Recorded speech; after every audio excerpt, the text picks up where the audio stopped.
반갑습니다.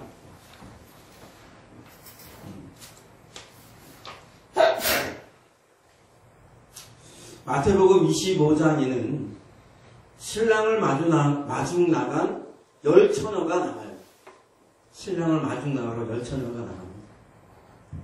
근데 그중 5은 등불에 기름을 충분히 준비해서 신랑을 제때 맞이한 슬기로운 처녀 5명 이거예요. 나머지 5은 등불에 기름을 충분히 준비하지 못해서 부족한 기름을 구하러 갔다가 신랑을 제때 맞이하지 못해가지고 버림받는 미련한 처녀가 되죠. 너무나 잘 아는 내용일 것입니다. 여기에 나온 슬기로운 5 처녀와 미련한 5 처녀를 나누는 그 기준이 있어요. 그게 뭡니까? 신랑을 맞이하는데 필요한 등불의 기름을 충분히 준비하였는가, 준비하지 않았는가, 이것이 그 기준이 됩니다. 여기서 등불의 기름은 무엇을 상징하고 있습니까? 예, 바로 성령님입니다. 이거는 어느 주석이나 어느 종의 말씀이나 모든 설교자들도 똑같이 성령님이라고 인식하고 있습니다. 그렇다면 그 기름이 충분하다는 것은 무엇인가? 성령 충만. 성령으로 충분히 채워짐을 말하는 것입니다. 결국 성령은 마지막 때에 성령 충만이 구원을 결정한다는 것을 가르치고 있습니다. 이게 참 다른 종교하고 다른 거예요. 여러분. 다른 종교는 어떻게 해요? 도덕적으로 어떻게 해라, 뭘 해라, 이런 거를 얘기하잖아요. 응? 구원에 관해서 이렇게 얘기하는데, 성령 충만해야 된다? 성령이 계셔야 된다? 성령 충만해야 된다? 이것을 가지고 다루는 종교는 우리 기독교밖에 없어요. 기독교밖에 없어요. 유교, 불교, 또 이슬람교, 또 세계적인 또 종교가 뭐가 있어요? 힌두교, 그들에게 무언가가 결핍되어 있는 무언가가 있어야 된다. 그것이 충족되어야 되면 너희들에게 구원이 있다. 이런 거 없어요. 다 자기들이 해탈하고 자기들이 득도해서 그래서 뭔가 구원을 얻는 거예요. 근데 우리 기독교는 다릅니다. 우리 기독교는 자신의 자력의 힘으로 구원을 얻는다고 생각하지 않아요. 그렇기 때문에 우리에게는 예수님이 필요하고 또한 우리를 도와주시는 성령님이 필요합니다. 예수를 잘 알고 예수를 잘 믿어도 결정적으로 우리에게 필요한 성령님이 안 계시면 오늘 이 미련한 5 처녀처럼 예수님을 온전히 재림하시는 예수님을 온전히 맞이할 수가 없다는 것을 분명히 말씀하고 있어요. 성령 충만은 개인의 구원뿐만 아니라 교회의 부흥을 좌우하는 열쇠예요. 성령이 필요합니다. 성령이 필요합니다. 누군가로 말합니다. 예수님을 믿으며 산다는 것은 어려운 것이 아니라 불가능한 것이다. 불가능한 것이다. 불가능한 것이다. 불가능한 것이다. 우리 힘으로 하나님의 뜻에 순종하는 것은 불가능합니다. 불가능합니다. 그것을 가능하게 하는 것이 있는데 그게 바로 성령님이시다. 성령님. 성경은 분명히 말하죠. 이는 힘으로 되지 아니하며 능으로 되지 아니하고 오직 나의 신으로 되느니라. 스가랴 4장 6절 말씀입니다. 성령님을 경험하지 못한 분들은 성령 하나님을 경험하지 못한 분들은 성령님이 뭐야 대체 이렇게 생각하시는 분들도 계실 거예요. 그러나 여러분 한번 생각해 보세요. 세상에 있는 저 무당들, 점쟁이들, 그들도 진짜 신은 아니지만 가짜 신인 귀신들한테 영향을 받아서 미래의 일을 맞추기도 하고 누구의 과거의 행적들을 맞추기도 합니다. 그게 어떻게 된 거예요? 그 본인의 능력이에요? 본인의 어떤 본인의 능력으로 한 거예요? 아니잖아요. 악신, 악한 신, 귀신의 조종을 받아서 귀신의 사주를 받아서 귀신이 가르쳐주는 것 통해서 그렇게 하는 거잖아요. 그런데 그런 가짜신 말고 진짜 하나님, 진짜 신이 있는데 바로 우리에게 오신 그 하나님, 우리에게 오신 그 신이신 성령님이에요. 성령. 그래서 이 성령님은 모든 믿는 자에게 그가 주님 오실 때까지 구원을 이룰 수 있도록 도와주기 위해서 우리 주 예수님께서 이 땅에 우리 각 믿는 자에게 보내주신 거예요. 그래서 예수 그리스도를 믿고 예수 그리스도를 영접한, 구주와 주님으로 영접한 모든 사람들에게 성령이 임하는 것입니다. 그래서 그가 주님 오실 때까지 온전히 구원을 이루게 하고 또한 하나님 뜻대로 하나님 나라를 확장시키고 영혼들을 구원할 수 있도록 또한 사랑으로 섬길 수 있도록 그 일들을 감당할 수 있도록 능력을 주시기도 하십니다. 그렇기 때문에 우리는 성령님이 필요합니다. 특히 성령 충만이 필요합니다. 우리가 자연적인 영역에서 초자연적인 영역으로 들어가야 한다면 절대적으로 성령님이 필요한 것입니다. 스미스 이글스워스는 이렇게 말했어요. 성령으로 충만함을 받으라는 것은 하나님께서 우리에게 하시는 명령입니다. 성령을 한 잔 마셨다고 만족해서는 안 됩니다. 우리는 성령을 항상 흘러넘치게 마셔야 합니다. 우리가 성령으로 흘러넘치는 삶을 살지 못하는 것은 그 자체가 비극입니다. 사랑하는 여러분, 절대로 성령이 가득 차지 않은 상태에 머물지 마십시오.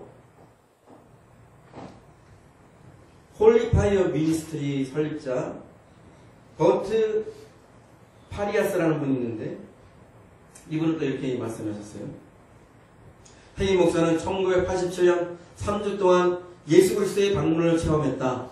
이 놀라운 방문의 강조점은 하나님의 백성들이 성령으로 충만해야 한다는 것이었다. 이것이 예수 그리스도께서 가장 강조하신 것이라면 우리는 여기에 더 관심을 가지고 집중해야 하며 이것을 가장 강조해야 하지 않을까. 이것은 하나님께서 당신의 인생에 완벽하게 역사하기 위한 핵심 열쇠입니다. 당신의 영이 하나님의 영으로 충만해질수록 당신의 삶의 모든 부분에 영향을 미칠 것이다. 당신의 관계와 교제, 당신의 건강, 당신의 재정 등 모든 것에 관여할 것이다. 성령으로 충만하는 것은 매일의 명령이다. 성령이 아닌 것으로, 저질의 것으로 당신을 충만하게 채우지 말라. 성령으로 충만한 삶을 사는 것은 모든 사람들이 가지고 있는 결점들의 치유제가 된다. 당신이 성령으로 충만해지면 사랑과 믿음의 삶을 사는 것이 어렵지 않을 것이다. 신앙생활이 어렵다. 또 구원받는 것이 어렵다. 나 혼자의 힘으로, 내 힘으로, 내 의지로 내가 어떻게 해보려고 하는데 그게 잘 안 되더라. 이런 분들에게 절대적으로 성령님이 필요한 거예요. 성령이 그저 있는 수준이 아니라 성령이 차고도 넘치는 수준으로 그렇게 성령 충만한 상태가 되어야 된다는 것입니다. 우리 모두가 성령 충만하기를 바랍니다. 그렇다면 성령 충만이란 무엇일까요?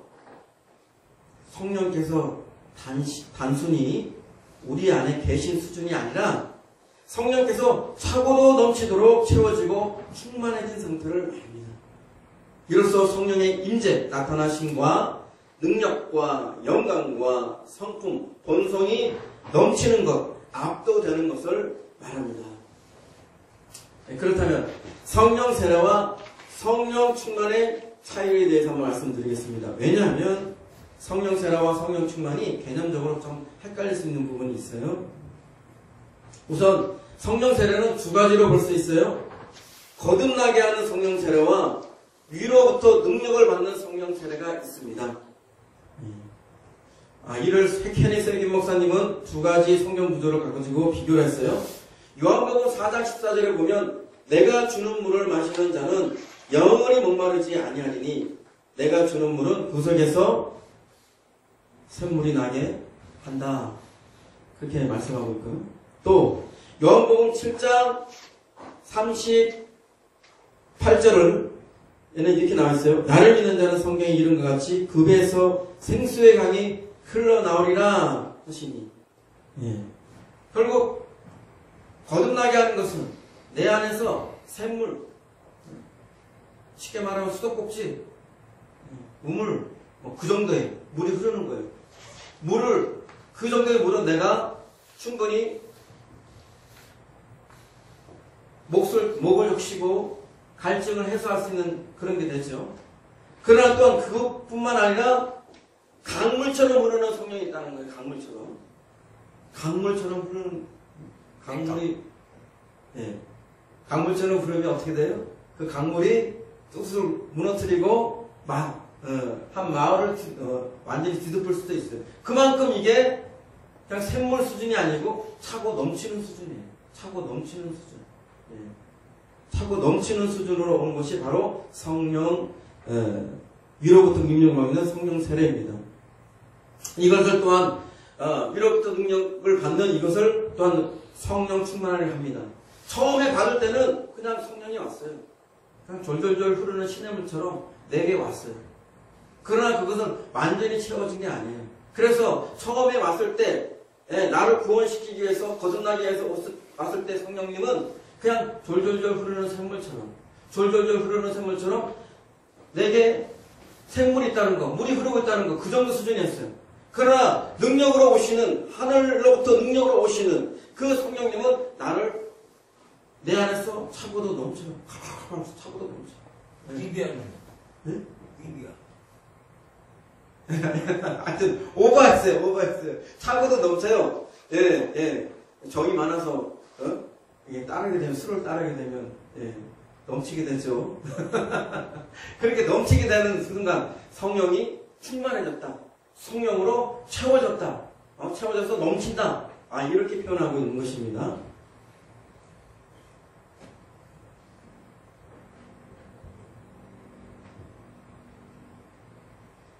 또한 성령 세례는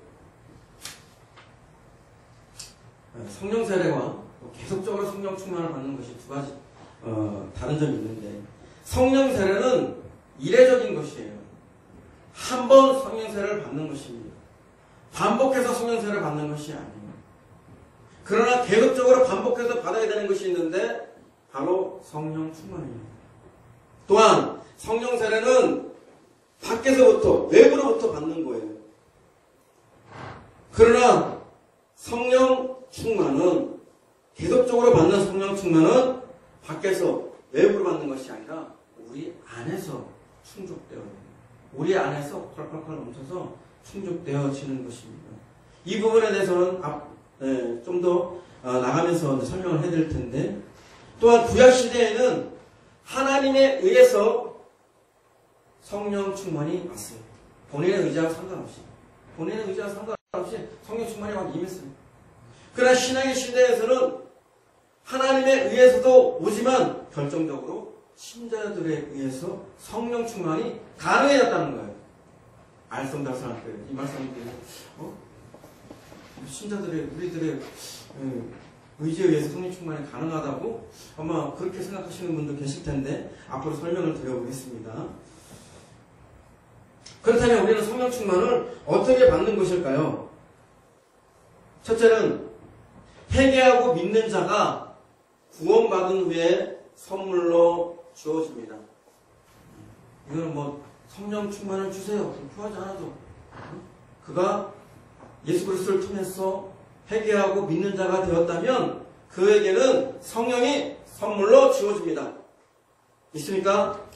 사도행전 2장 38절 39절 이렇게 나와있어요. 베드로가 이르되 너희가 회개하여 각각 예수 그리스도의 이름으로 세례를 받고 제사함을 받으라. 그리하면 성령의 선물을 받으리니 이 약속은 너희와 너희 자녀와 모두 먼데 사람 곧 주 우리 하나님이 얼마든지 부르는 자들에게 하신 것이라 하고, 이스라엘 사람들에만 한 게 아니에요. 예수님이 이스라엘 지역에 있는 제자들에게만 한 것이 아니에요. 하나님이 얼마든지 부르는 이방인들에게까지 이 약속이 있습니다. 어떻게 해요? 회개하고 예수 그리스도를 믿으면 그에게 제사함이 임하고 구원이 임하고 그런 자에게 또한 보너스로 선물로 성령이 주어진다는 거예요. 얼마나 좋습니까? 구원도 은혜로 받았는데 성령도 선물로 주시네. 뭐 우리는 맨날 선물 꾸러미만 챙겨. 뭐 잘한 것도 없어. 구원을 받기 위해서 잘한 것도 없고 우리가 특별히 잘한 게 없는데도 불구하고 우리를 궁연히 여기시고 사랑하셔서 예수 그리스도를 통해서 예수 그리스도의 희생의 보혈을 통해서 은혜로서 구원을 받게 하시고 구원받은 것에 끝난 것이 아니라 너가 예수 그리스도께서 재림하실 때까지 신앙생활 잘해라. 네가 신앙생활 잘해서 구원받을 수 있도록 내가 성령님을 선물로 주겠다. 그래서 성령님이 우리한테 오신 거예요. 그 성령님을 통해서 우리는 아버지와 예수님과 교제를 하게 되고 더욱더 친밀함을 갖게 되는 그런 또한 놀라운 일이 일어납니다. 사도행전 11장 17절에 그런데 하나님이 우리가 주 예수 그리스도를 믿을 때 주신 것과 같은 선물을 그들에게도 주셨으니 내가 누구에게 하나님을 능히 맡겠느냐 하더라. 갈라디아 3장 14절에 이는 그리스도 예수 안에서 아브라함 복이 이방인에게 미치게 하고 또 우리를 하여금 믿음으로 말미암아 성령의 약속을 받게 하려 함이라. 회개한 자는 믿는 자는 성령을 받았음을 믿으시길 바랍니다. 성령을 소유했음을 믿기를 바랍니다. 성령으로 아니하고는 예수를 주라고 시인할 수 없다고 하였습니다. 분명히 우리가 진실로 예수 그리스도를 주로 고백하는 자들에겐 성령이 있음을 믿기를 바랍니다. 두 번째, 성령 충만을 구하면 주십니다. 누가복음 11장 13절에 이렇게 나와 있어요. 너희가 악할지라도 좋은 것을 자신에게 줄 줄 알거든 하물며 너희 하늘 아버지께서 구하는 자에게 성령을 주시지 않겠느냐 하시니라. 구하는 자에게 그가 말 안 듣고 말씀만 피우고 문제 일으키는 악한 자녀라도 하나님은 아버지이기 때문에 좋은 것을 주시는 분이라는 거예요. 여러분들은 혹시라도 나는 죄가 많아, 나는 문제가 많아, 나는 믿음이 없어, 나는 여러 가지 이런 걸 성령님 받을 만한 자격이 못 돼. 그런 거 없습니다. 하나님은 공평하게 차별 없이 여러분 모두가 원하면 구하면 그들에게 성령을 주신다는 거예요. 왜요? 주님 오실 때까지 신앙생활 잘해야 되니까. 혼자의 힘으로는 안 되니까. 혼자의 능력으로 안 되니까. 여러분들을 이끌어주고 도와주고 힘을 주고 여러분 기도하는 게 쉽지 않죠. 말씀 보는 것도 쉽지 않아요. 우리 박정우 선생님이 전에 한번 문자를 보내시더라고요. 기독교 방송을 봐도 도무지 무슨 말인지 못 알아듣겠다고. 그렇기 때문에 그런 박정우 선생님을 가르쳐주고 도와주고 인도해주고 도움을 주기 위해서 보혜사 성령, 보혜사라는 건 돕는 분이라는 뜻이에요. 도우미 성령님이 오신다는 겁니다. 우리한테. 우리 혼자의 힘으로는 온전하게 신앙생활을 할 수 없으니까. 그러니까 여러분 더 적극적으로 나를 도와주실, 나를 인도해 주실, 나에게 힘을 주시고 능력을 주실, 나의 모든 것들을 보호해 주실 그 성령님을 여러분들이 구해야 되는 것입니다. 받지 못하면 얻지 못하는 구하지 않음에 있다고 분명히 야고보서 말씀이 말씀하고 있습니다. 여러분들은 우리에게 약속된 것을 받기 위해서 더욱더 기도해야 됩니다. 구해야 됩니다. 세 번째는 안수받을 때 성령을 받습니다. 사도행전의 역사에 보면 사도행전에 보면 제자들을 통해서 사도들을 통해서 안수했을 때 성령이 그들에게 임하는 것들이 많이 나타나요. 안수는 성령의 기름 부으심의 통로예요. 사도행전 8장 10절에서 베드로와 요한은 안수함으로 사마리아 신자들이 성령을 받게 했고 사도행전 9장 10절에서 아나니아는 회심한 바울을 안수함으로 성령으로 충만하게 하였고 사도행전 19장 6절에서 바울은 에베소 신자들을 안수함으로 성령을 받게 하였습니다. 아셨죠? 예수 그리스도를 회개하고 믿는 자들에게는 성령이 임하십니다. 성령을 구하는 자에게도 성령이 임하십니다. 또한 안수 기도 받는 때에 또한 성령이 임하십니다. 우리가 이걸 제대로 알아야 될까요? 자, 그런데 어떻게 하면 계속적으로 성령 충만해질 수 있을까? 네. 오늘 본 말씀이 뭡니까? 술 취하지 마라! 왜 술 취하지 말라 그랬어요? 방탕하고, 죄를 짓게 하고, 문제를 많이 일으키잖아요. 우리 몸을 많이 상하게 하잖아요. 네? 우리나라. 돈 날라가고. 돈 날라가고. 우리나라가 술에 너무 감다해가지고, 낭비되는 게 너무 많아요. 우리 경찰, 우리를 위해서 고생하는 경찰이나 소방관들이나 이런 분들이 무엇 때문에 제일 고생이 많아요? 술 취한 사람들 때문에 고통을 많이 당하죠. 적당히 남한테 해를 입히지 않을 정도, 또 내 몸이나 내 생활이나 나의 삶 속에서 문제를 시키지 않을 정도, 그 정도 괜찮아요. 예수님도 포도주를 드셨어요. 누구는 이걸 이유로 술을 막 이렇게 광정하고 드시는 분이 있는데, 그건 아니고요. 네, 술이 나로 하여금 자제력을 이렇게 한다면 먹지 않는 것이 맞습니다. 나의 건강을 해롭게 하고 나의 목숨을 위태롭게 그런다면 안 하는 게 맞고요. 가족들을 힘들게 하고 고통스럽게 하고 내 주변 사람들을 고통스럽게 한다면 그 사람은 한 잔이라도 먹지 않는 것이 맞는 거예요. 네. 내가 술을 지배해야지 술이 나를 지배하면 안 되는 거예요. 그건 잘못된 거예요. 하나님이 술을 주신 이유는 기쁜 날, 좋은 날, 더 기분을 좋게 하기 위해서 그런 날은 가능해요. 딸이 자녀가 지금 시집을 가는데 좋은 날 아닙니까? 자제력을 잃지 않을 정도로 서로 기분을 좋게 하고 축하하는 의미에서 그 정도는 괜찮아요. 그런 의미에서 술을 주는 것이지, 이거 먹고 방탕하고 결국 생활이 엉망이 되고 폐인이 되라고 하나님께서 그걸 주시는 거예요. 사람들이 잘못 사용해서 그래요. 여러분이 가지고 있는 칼, 음식 만들 때 얼마나 유용해요? 또 뭐 작업할 때 이런 거 할 때 얼마나 유용해요? 근데 이 칼을 가지고 사람 찌르면 살인 무기가 되잖아요. 악한 무기가 되는 거죠. 결국 사람이 술이든 칼이든 어떻게 이용하냐에 따라서 달라지는 거예요. 그렇기 때문에 우리는 술 취하지 말아야 됩니다. 술 먹지 마라가 아니고 술 취하지 말아야 하는 이유가 거기에 있는 거예요.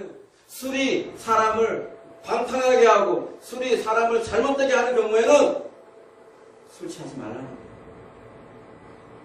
그보다 더 좋은 게 있는데 술 취하지 말고 성령에 취하라는 거예요. 성령에 취하라는 거예요. 네. 성령에 취하면 여러분들 성령의 인도하심 가운데서 더 좋은 것들을 많이 누립니다. 술하고는 비교할 수 없을 정도로 더 좋은 것들을 많이 누리게 되는 거예요. 근데 오늘 본문 말씀이 뭐라 그랬어요? 성령 충만을 받으라 얘기했죠. 근데 이 여기서 성령 충만이 단순히 한 번 이례적으로, 단 한 번 이례적으로 그렇게 성령 충만을 말하는 게 아니에요. 계속해서 성령 충만하라고 말하고 있는 것입니다. 이에 대해서 케네스 해긴 목사님 이렇게 말씀했어요. 바울이 에베소 교회에 편지를 쓸 때 그들을 격려하며 성령 충만하라고 썼습니다. 그런데 사도행전 19장을 살펴보면 이미 에베소 교회 사람들은 성령 충만한 상태였어요. 그럼에도 불구하고 왜 사도 바울은 에베소서 5장에서 성령 충만함을 받으라고 한 것일까요? 그 답은 그리스 원어의 충만에 있습니다. 그리스 원어 충만의 뜻은 지속적인 실행입니다. 성령 세례를 통한 성령의 충만함도 있고 그 외 우리 생활 중 많은 여러 방법을 통하여 성령 충만하게 될 수 있습니다. 성령 충만은 단순히 한 번의 이례적 사건이 아니라 우리의 일상생활 동안 지속적으로 경험해야 하는 것입니다. 로만 가이슬라는 분도 마찬가지로 얘기해 주셨는데 에베소 5장 18절에 사용된 동사의 시제는 현재 시제이다. 그러므로 성령의 충만을 받으라는 말은 계속적으로 성령의 충만을 받으라는 말이다. 성령 충만은 한 번 충만해지고 더 이상 일어나지 않는 일이 아니다. 그렇죠. 오늘 맨 처음에 제가 말씀드렸던 슬기로운 처녀, 등불이 켜져 있으면 당연히 기름이 소진되겠죠. 그죠? 그 상태를 계속 내버려두면 등불은 꺼질 수밖에 없어요. 성령으로 상징되는 이 등불의 기름이 계속 유지가 돼야 등불은 죽지 않고 계속 가져갈 수가 있는 거예요. 우리가 그런 상태가 되라는 얘기입니다. 계속해서 성령의 충만한 상태가 되는 것이 하나님의 뜻입니다. 우리는 이것을 이루어야 됩니다. 그렇다면 우리는 성령 말씀대로 계속해서 성령 충만 받기 위해서 어떻게 해야 할 것인가? 오늘 말씀의 핵심이에요. 오늘 말씀의 핵심이에요. 어떻게 해야 성령의 충만을 받을 수 있을까? 사실 저는 오늘 이 본문 말씀을 볼 때마다 마음 답답했어요. 술 취하지 않는 건 내가 알겠어. 술 안 먹으면 되잖아. 내 위주로 술을 안 먹으면 되는 거 아니야. 근데 성령 충만 받는다는 건 이걸 어떻게 해야 된다는 거야, 대체. 저는 이걸 항상 보면서 성령 충만이 저 하늘에서 뭔가 떨어지길 바라는 그러한 도달하기 어려운 목표처럼 항상 생각했어요. 어려워. 이거 어떻게 해야 되는 거야? 성령 충만을 계속 구해라는 얘기야. 구한다고 해서 잘 안 되는데 이거 왜 이래야 되지? 분명히 말씀은 성령 충만을 받으라. 계속해서 성령 충만을 받으라 하는데 왜 이것이 이렇게 내게는 어렵게 느껴지지? 정말로 도달하기 어려운 목표처럼 느껴졌습니다. 그렇다면 우리가 다시 오순절날 성령을 받았던 그때로 돌아가야 할까요? 예수 그리스도를 믿었을 때, 예수 그리스도에게 회개하고 예수 그리스도를 믿었을 때, 구원받을 때 그때로 돌아가서 성령의 충만을 받아야 하는 것일까요? 기도해서 다고 제발 성령 충만 좀 달라고 이렇게 해야 성령 충만을 받는 것일까요? 의문이 듭니다. 합리적인 의문이 제 안에서 들기 시작했습니다. 술 취하지 않는 것이 첫 번째 제 의문을 한번 말씀드리고 있습니다. 술 취하지 않는 것이 내 의지로 할 수 있는 것이라면 성령 충만도 내 의지로 할 수 있는 것이 아닐까? 저는 의문이 들었습니다. 술 취하지 않는 것이 우리 의지 아래에 있는 것이에요. 그렇다면 그의 상에서 얘기하고 있는 성령 충만해 주는 것도 우리 의지 안에 있어야 된다고 봅니다. 술 취하지 않는 것이 우리 손 안에 있는 것이라면 성령 충만해 주는 것도 우리 손 안에 있어야 합니다. 우리가 행들링할 수 있다는 거예요. 굳이 하나님 손 안에 있어 어렵게 받아야 할 이유가 없다는 거예요. 술 취하지 않는 것이 충분히 가능한 일이라면 성령 충만해 주는 것도 충분히 가능한 일이라는 겁니다. 예컨대 두 번째, 하나님은 한 번 성령 충만 받은 후에 다시 성령 충만해지기 어려운 상태를 주셨을까요? 그러면서 우리에게 성령 충만을 계속 받아라. 성령 충만 한번 받았어. 내가 경험해서 뭔지. 저는 이것에 대한 해답을 핸드폰이나 자동차를 통해서 알았습니다. 여러분이 만약에 핸드폰을 산다면 한 번밖에 충전할 수 없는 핸드폰을 사진 않을 거예요. 그죠? 한 번 충전되고 근데 다시 충전이 안 돼. 일회용이야. 그럼 여러분 그런 핸드폰을 사시겠어요? 안 사죠? 돈 아깝죠. 그죠? 또한 한 번밖에 기름을 넣을 수 없는 자동차. 한 번 기름을 주유했어. 기름이 다 소진됐어. 다시 기름을 넣으려고 했더니 기름을 넣을 수가 없네. 이런 멍텅구리 차가 어디 있어요? 이런 잘못된 차가 어디 있어요? 그런 차를 비싼 돈을 주고 살 사람은 아무도 없을 거예요. 하나님도 마찬가지입니다. 여러분에게 성령 충만하라, 계속해서 성령 충만하라고 명하고 계세요. 그런데 여러분이 예수 그리스도를 믿음으로 통해서 성령 세례를 받고 성령 충만을 받았는데 그 이후에 다시는 성령 충만 받기가 어려운 상태라면 하나님은 그런 상태를 주시지 않습니다. 핸드폰을 항상 충전하듯이 자동차를 항상 주유할 수 있듯이 우리는 계속적으로 성령 충만을 받을 수 있는 상태, 그 상태를 우리에게는 이미 주어졌다고 봐야 하는 것입니다. 이게 어렵게 하늘에서 뭐 떨어지기 바라고 또 도달하기 어려운 목표처럼 되는 것이 아닙니다. 우리에게는 충분히 우리 안에서 성령으로 충만해질 수 있는 시스템, 성령으로 충만해질 수 있는 능력이 이미 장착되어 있어요. 우리한테 핸드폰처럼 충전할 수 있는 잭이 우리 안에 있단 말이에요. 자동차에 주유할 수 있는 주유구가 있듯이 우리 안에도 기름을 주유할 수 있는 시스템이 우리 안에 있다는 것입니다. 세 번째, 성령 충만 받은 후에 성령의 말하게 하심을 따라 다른 언어로 말하는 것이 방언이에요. 역으로 성령을 말하게 하심을 따라 다른 언어로 말하게 되면 성령 충만해지는 것은 아닐까?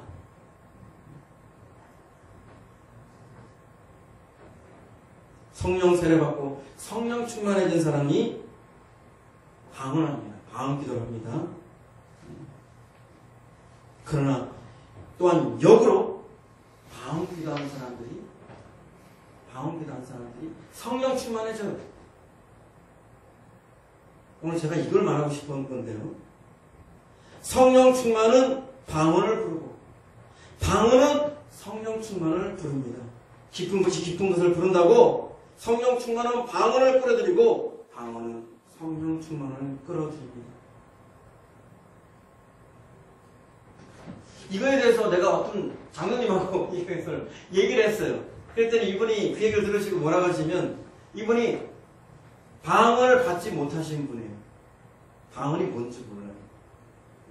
자기 경험적으로 모른다는 거예요. 방언이 개념적으로는 뭔지는 알아요. 근데 자기 경험적으로는 몰라요.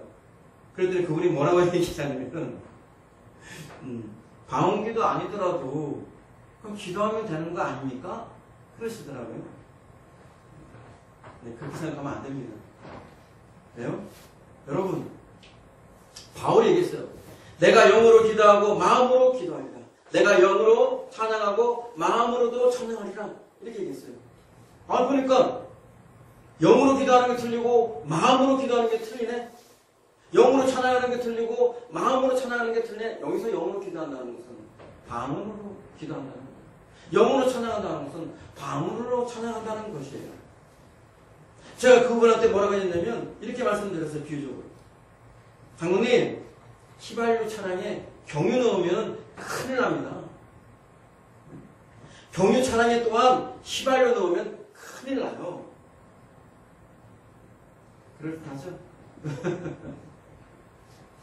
같은 차라도 같은 메커니즘이 있어도 거기서 충전시키는 그 체계가 맞아야 된다는 얘기예요. 우리나라는 지금 220V 쓰고 있죠. 그래 일본이나 미국 가면 110V 써요. 아직. 우리나라 거 가지고 가서 전기 뭐 가져가가지고 이게 연결하는 잭 없으면요 거기서 무용지물해요. 무용지물해요. 같은 성향, 같은 체계가 맞아야 되는 거예요. 성령 충만을 통해서 성령 충만을 받으면 방언이 나온다면 거꾸로 방언기를 통해서 성령 충만이 오는 것이지 그냥 기도를 통해서 성령 충만은 오는 것이 아닙니다. 성령 충만은 방언과 매치가 되는 거예요. 어울리는 거예요. 같은 거예요. 같은 성향을 가지고 있는 거예요. 그렇기 때문에 우리는 방언기를 통해서 성령 충만을 받는 것입니다. 네 번째는 성령 충만을 받는 것인가, 성령 충만해지는 것인가. 제가 성령 충만이 도달하기 어려운 목표다, 불가능해 보인다 생각했던 부분이 이 부분이었어요. 우리나라 성경 번역이 성령 충만 받아라 이렇게 나와 있어요. 성령 충만 받아라. 근데 원어에는 어떻게 나는지 아세요? 성령 충만해져라. 그래 나와 있어요. 나는 이것이 하나님에 의해서 어렵게 어떻게든 받아지는 거라 생각했어요. 이 공손한 표현이란 우리나라가 번역을 할 때 성령님이니까 하나님이니까 공손한 표현을 쓰느라고 성령 충만을 받아라 했지만 받는 게 아니에요. 성령 충만해지는 것이지. 내 안에서 성령 충만으로 해지는 거예요. 없는 것이 밖에서 내가 받도록 노력하는 것이 아니라 내 안에 있는 것인데 그것이 충전되어지는 거예요. 내 안에서 충족되어지는 거예요. 다섯 번째는 성령 충만을 강구하는 것인가 성령 충만해지는 것인가 의문이에요. 바울은 분명히 뭐라 했어요? 성령 충만을 받으라 말씀했죠. 성령 충만을 구해라 강구해라 그렇게 기도하지 않았어요. 구하는 걸 통해서 강구하는 걸 통해서 성령 충만이 오는 거라 생각하지 않았어요. 계속적으로 성령 충만해지는 비결 계속적으로 성령 충만해지는 비결은 성령 충만을 한정없이 다고 주세요 그런 식으로 기도하는 게 아니에요. 그렇게 했다면 그것이 맞다고 그런다면 바울은 성령 충만을 계속적으로 구해라 그렇게 말씀했어요. 근데 그게 아니라 성령 충만해져라 성령 충만해라 그렇게 말씀했어요. 우리한테 성령 충만해질 수 있는 그런 의지 안에서 우리에게 가능하다는 거예요. 우리 의지 안에서 가능하다는 거예요.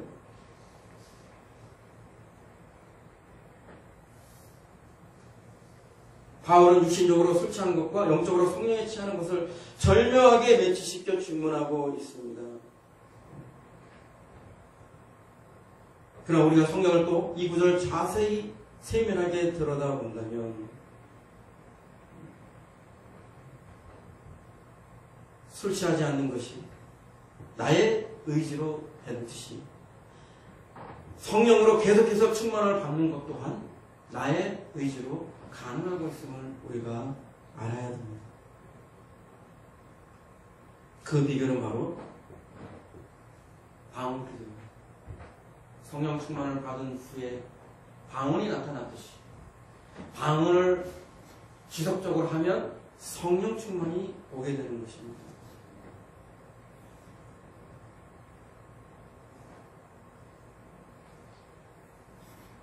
케네세겐 목사님이 말씀했어요. 만약 당신이 방언으로 많이 기도함으로 성령 충만한 삶을 유지하기 위해 노력한다면 하나님께서는 당신의 영을 통해 당신과 소통하실 것입니다. 스미스 위글스워스가 말씀했어요. 저는 계속적인 충만함을 받아 아침, 점심, 저녁에 방언으로 기도할 것을 주장합니다.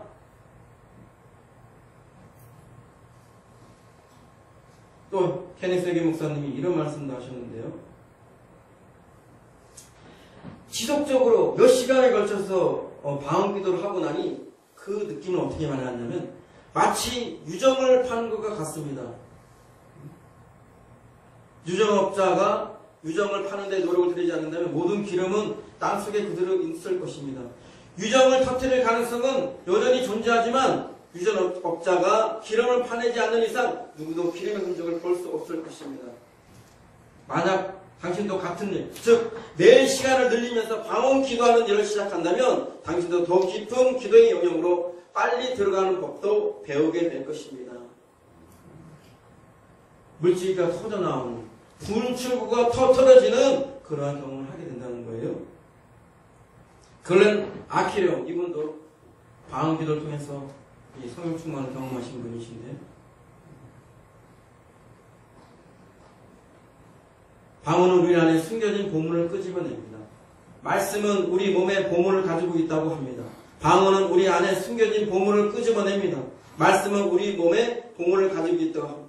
방언을 하면 우리의 영이 하나님의 능력과 권능으로 강해집니다. 말씀하고 있어요. 이외에도 존 지 레이크, 아주사 대부흥의 윌리엄 시모 이들의 모든 부흥 사역, 그들의 사역의 부흥에는 항상 방언 기도가 있었다는 것을 말씀하고 있습니다. 우리가 초자연적인 영역으로 들어가려 한다면 우리는 초자연적인 언어로 기도해야 됩니다.